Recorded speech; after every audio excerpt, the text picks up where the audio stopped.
Je me présente. Je suis le docteur Anne-Sophie Banazuc, médecin régional du Centre régional de coordination des dépistages des cancers Pays de la Loire. Et je vais vous parler de l'extension de la vaccination anti-HPV pour les garçons. Et cela fait suite à déjà 2 vidéos qui parlaient du sujet du BCG, qui avait été traité par le CLAT de la Mayenne et du CFPD de la Vendée. Donc, vous connaissez tous le papillomavirus humain. C'est un virus qui a de nombreux génotypes différents. Donc, nous allons parler de plusieurs papillomavirus. Et c'est une très grande famille, puisqu'elle concerne aussi bien les verrues classiques, plantaires et autres, mais il y a surtout 12 numéros qui sont dits à haut risque oncogène, et c'est de cela que nous allons parler. Donc, c'est une affection qui est tout à fait banale, puisqu'on estime que plus de 80% de la population sera en contact au cours de sa vie, hommes et femmes. Et la nature est bien faite, puisque notre immunité permet de s'en débarrasser dans 90% des cas. Alors, première particularité, il faut bien assister auprès de vos patients parce que les préservatifs ne vont pas protéger contre cette infection, cette contamination, puisque le virus est très petit et il est aussi bien au niveau cutané qu'au niveau des muqueuses. Donc, ces HPV, nous le savons là depuis plusieurs années, concernent plusieurs lésions qui vont entraîner des cancers sur des lieux multiples. Donc, le plus courant et qui a été très développé, c'est le cancer du col de l'utérus, puisque l'HPV concerne et induit ce cancer du col dans 100% des cas, mais également le cancer de l'anus, oropharynx, de la vulve, vagin, du pénis, et puis pour les HPV non oncogènes, des condylomes. Donc, les hommes sont aussi concernés que les femmes. Donc là, on voit bien les incidences de ces cancers. Et le cancer du col, c'est à peu près 3000 nouveaux cas de cancer par an. Mais le cancer des voies aériennes digestives supérieures, surtout l'oropharynx, les amygdales, concerne plus souvent les hommes. Il y a à peu près 1300 cancers par an chez les hommes et un peu plus de 300 cancers ORL chez la femme. Les cancers de l'anus concernent aussi bien les hommes que les femmes, un peu plus les femmes que les hommes. Et il y a également toutes les lésions précancéreuses qu'il ne faut pas oublier, qui sont beaucoup plus fréquentes, et ces fameuses verrues génitales qui concernent aussi bien les hommes que les femmes, et qui, elles, sont très visibles. Les condylomes sont visibles à l'œil nu, contrairement aux autres lésions. Donc, pour revenir au cancer du col, puisque le dépistage du cancer du col existe, il est temps d'éradiquer ce cancer parce que la mortalité est beaucoup trop importante, alors que nous avons les moyens aujourd'hui, grâce à la vaccination et au dépistage, à diminuer cette mortalité à quasiment 0.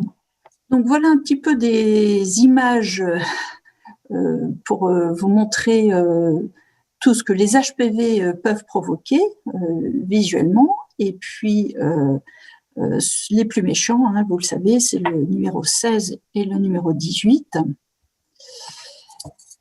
et notamment pour les cancers ORL, c'est surtout l'HPV 16 qui est concerné. Et ce qui est très important, c'est que ces cancers donc de l'oropharynx ou des amygdales deviennent de plus en plus fréquents dans nos pays occidentaux, alors que justement les hommes fument moins, boivent moins, et on voit apparaître ces cancers liés à l'HPV.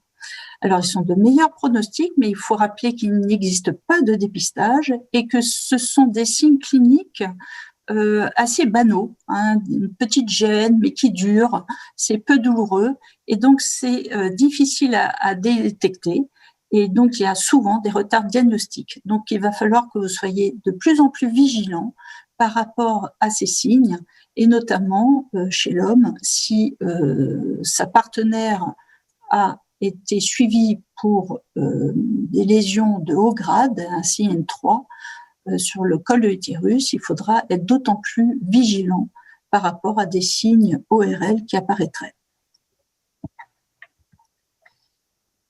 Donc, je reviens au cancer du col de l'utérus.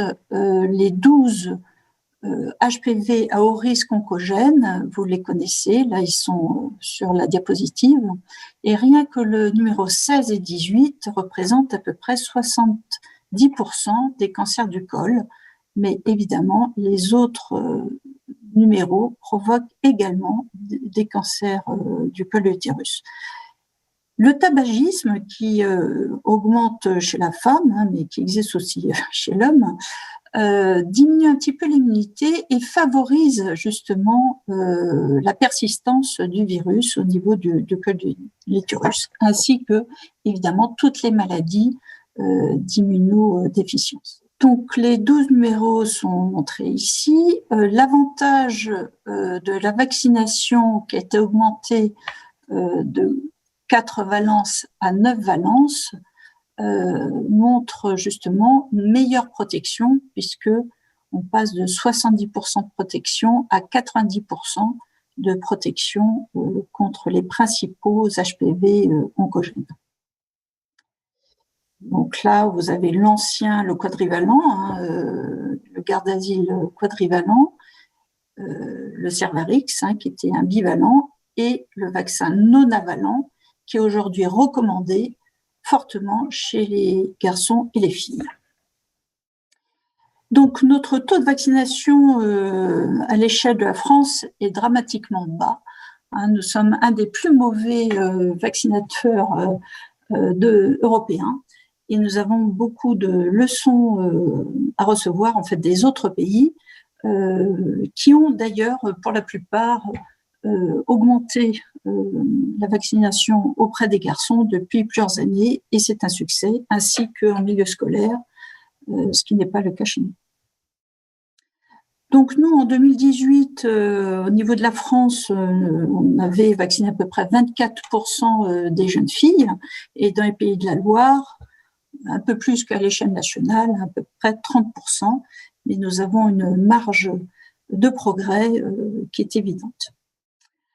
Donc, le fait que la vaccination soit obligatoire chez les tout-petits a eu un effet d'entraînement, même pour cette vaccination anti-HPV qui est juste recommandée mais non obligatoire. Mais comme vous le savez, le Covid a donné un frein à beaucoup de vaccinations. Donc, ce qu'il faut retenir, c'est que c'est mathématique, plus on vaccine, mieux on protège la population et moins il y aura de lésions et donc de cancers que nous essayons de protéger. L'objectif premier, c'est quand même de diminuer la mortalité par les cancers induits par ces HPV. Donc, lorsque vous avez des patients qui doutent, et c'est plutôt bien, vous pouvez leur donner des arguments scientifiques, des données scientifiques. Et il y a une excellente étude qui a été faite par l'assurance maladie qui a concerné une observation pendant 5 ans d'1 million de jeunes filles vaccinées et 1 million de jeunes filles non vaccinées. Et au bout de ces 5 ans, ils ont observé 15 maladies auto-immunes différentes, dont la sclérose en plaques. Et il a été prouvé que chez les jeunes filles vaccinées, il n'y avait pas plus de maladies auto-immunes que chez les non vaccinées. Et il y avait un petit doute sur le syndrome de Guillain-Barré, mais d'autres études américaines et anglaises n'ont pas retrouvé surincidence du syndrome de Guillain-Barré. Donc l'OMS a bien insisté sur le fait que c'était un vaccin qui était sûr. Et en santé publique, on parle de bénéfice-risque, et là, la balance du bénéfice est évidente. Donc, il y a d'autres données, notamment de l'Institut national du cancer, qui peuvent être aussi un appui pour vous, pour des personnes qui douteraient. Oui, je tenais à vous parler d'une étude qui est parue, qui a été publiée en octobre 2020, qui est très importante puisque il est prouvé désormais que la vaccination contre le 16, génotype 16 et 18, va justement empêcher l'apparition de cancer du col de l'utérus. Jusqu'à présent, il y avait de nombreuses études qui prouvaient la diminution et des condylomes, évidemment, mais aussi des lésions précancéreuses. Et depuis cette publication, nous savons que la vaccination agit également contre l'apparition de cancer du col de l'utérus. D'autant plus si la vaccination est faite le jeune, c'est-à-dire que là, il est prouvé que pour l'étude qui concerne des Suédoises qui ont été les premières à être vaccinées, lorsqu'elles étaient vaccinées avant l'âge de 17 ans, contre le 16 et le 18, il n'y avait quasiment pas de cancer du col. Vous savez que ça met beaucoup de temps à apparaître, 10-15 ans après l'infection. Et là, il n'y avait que 2 cancers du col, puisque c'est un vaccin qui ne protégeait que contre 2 sur les 12 HPV à haut risque. Lorsque la vaccination avait été faite un peu plus tardivement, jusqu'à l'âge de 24 ans, eh bien, il y a un peu plus de cancer du col, puisque elles avaient peut-être déjà été infectées avant la vaccination. Donc là, ça prouve qu'il faut vacciner le plus tôt possible. Et aujourd'hui, nous avons de la chance puisque nous avons à notre disposition une vaccination avec 9 valences, dont 7 contre les HPV à haut risque et 7 sur les 12. Donc, la vaccination n'est pas totale. C'est pour ça d'ailleurs qu'il faut continuer à faire le dépistage par prélèvement cervico-utérin à partir de 25 ans, même chez les jeunes femmes qui ont été vaccinées. Mais là, c'est une énorme avancée scientifique qui prouve bien le bénéfice qu'il y a à vacciner contre le papillomavirus. Donc, on peut extrapoler éventuellement aussi pour les hommes en disant que les hommes déjà qui vont être vaccinés ne donneront pas l'HPV à leur partenaire et que cela pourra protéger, mais il faudra du temps pour que les études sortent contre aussi les cancers de l'anus et les cancers de l'oropharynx. Donc la France a été un petit peu retardataire, mais elle a inscrit dans ses recommandations, la vaccination contre le papillomavirus étendue aux garçons a été inscrite dans les recommandations en décembre 2019, mais le remboursement de ce vaccin est effectif depuis le 1er janvier 2021. Donc, il concerne exactement les mêmes âges que pour les jeunes filles. Donc, les garçons et les filles peuvent être vaccinés dès l'âge de 11 ans jusqu'à 14 ans. Et vous pouvez insister sur le fait qu'il n'y a que 2 injections à ces âges-là, alors que lorsque la vaccination débute à partir de 15 ans, il faut rajouter une 3e injection pour avoir la même efficacité. Donc, il est très important de préparer les parents, même avant l'âge de 11 ans, en leur disant, à partir de 11 ans, je vais vous proposer cette vaccination qui va protéger vos enfants, toute la fratrie, garçons ou filles, pour des lésions de cancer qui concernent aussi bien les garçons que les filles. Il faut essayer de désexualiser ce vaccin, et ça c'est un point très important, puisque là nous parlons d'immunité. On pourrait très bien vacciner beaucoup plus jeunes, à 5 ans. Il faut essayer d'expliquer aux parents que plus on vaccine tôt, meilleure est la réponse immunitaire. Donc il y a d'autres recommandations, puisque lorsque les enfants ont des transplantations d'organes, l'âge de vaccination est abaissé dès l'âge de 9 ans. Et pour les hommes qui ont des relations sexuelles avec d'autres hommes, la prise en charge peut être étendue jusqu'à 26 ans. Donc, dans tous les autres pays là, qui ont étendu la vaccination aux garçons, il y a vraiment eu un effet d'entraînement et un taux de vaccination qui a été augmenté. Donc, nous espérons avoir exactement ce même effet en France. Alors, pour avoir un appui des outils à donner aux parents, vous pouvez très bien leur remettre un dépliant qui explique bien la vaccination contre les HPV pour les garçons et les filles. Et vous pouvez le commander gratuitement sur le site de l'Institut national du cancer, sur e-cancer.fr. Une autre action qui est vraiment à indiquer et à favoriser, c'est que vous pouvez prescrire la vaccination anti-HPV même pour les familles qui n'ont pas de complémentaire santé et qui pourraient être réticents en disant que le vaccin est cher et qu'elles ne peuvent pas payer la part complémentaire santé. Donc la Ligue contre le cancer de chacun des départements des Pays de la Loire a conventionné avec les pharmaciens pour justement faire l'avance de frais. Donc les parents ne payent rien et c'est eux qui se font rembourser de la part complémentaire santé par le comité départemental de la Ligue contre le cancer. Donc, il y a une égalité socio-économique pour toutes les familles dans notre région. Alors, qui vaccine les garçons? Ce sont les médecins généralistes, les pédiatres, et puis dans les centres de vaccination. Pour les jeunes filles, ça peut être étendu aussi aux sages-femmes, mais ce n'est pas dans leurs compétences aujourd'hui.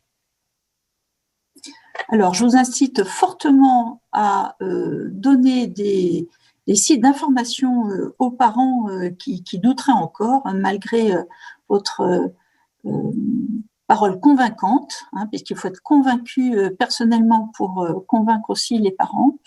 Et les parents peuvent bien s'informer sur le site vaccinationinfoservice.fr et vous pouvez vous appuyer sur ces sites internet et en reparler plusieurs fois à plusieurs consultations successives et je pense que vous réussirez à convaincre les parents. Donc si vous avez des questions, vous pouvez toujours m'adresser un mail par rapport au dépistage ou à la vaccination anti-papillomavirus. Je vous remercie.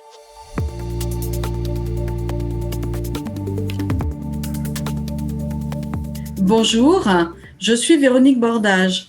J'interviens donc à la suite de la présentation du docteur Anne-Sophie Benazuk du Centre régional de dépistage du cancer sur le thème que nous avons choisi de traiter au niveau du département de Maine-et-Loire, à savoir le HPV. Donc pour me présenter, je suis moi responsable de l'unité promotion de la santé et du centre départemental de la vaccination du 49. Nous avons choisi ce thème parce que nous souhaitons engager des actions de prévention sur ce sujet et nous aurons l'intervention du docteur Yves Delagneau et du docteur Martin pour compléter ma première présentation. Bonjour à toutes et à tous. Yves Delagneau, donc je suis médecin référent du centre de vaccination du 49. À l'occasion de la Semaine européenne de la vaccination 2021, nous avons fait le choix pour notre centre de vaccination du Maine-et-Loire de promouvoir la vaccination contre les papillomavirus humains pour plusieurs raisons. D'abord, une actualité récente.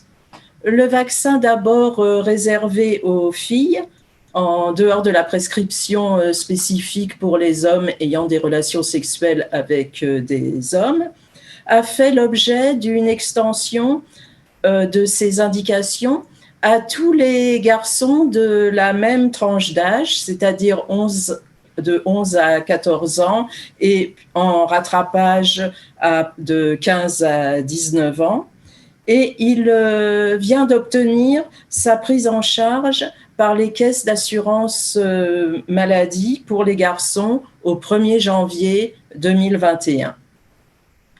Ensuite, la couverture vaccinale contre les papillomavirus humains en France malgré une recommandation sur notre calendrier vaccinal qui date maintenant de 2007, cette couverture reste très insuffisante en comparaison des autres pays européens et bien en deçà, de toute façon, des objectifs de 60% de couverture vaccinale d'une tranche d'âge qui serait à atteindre.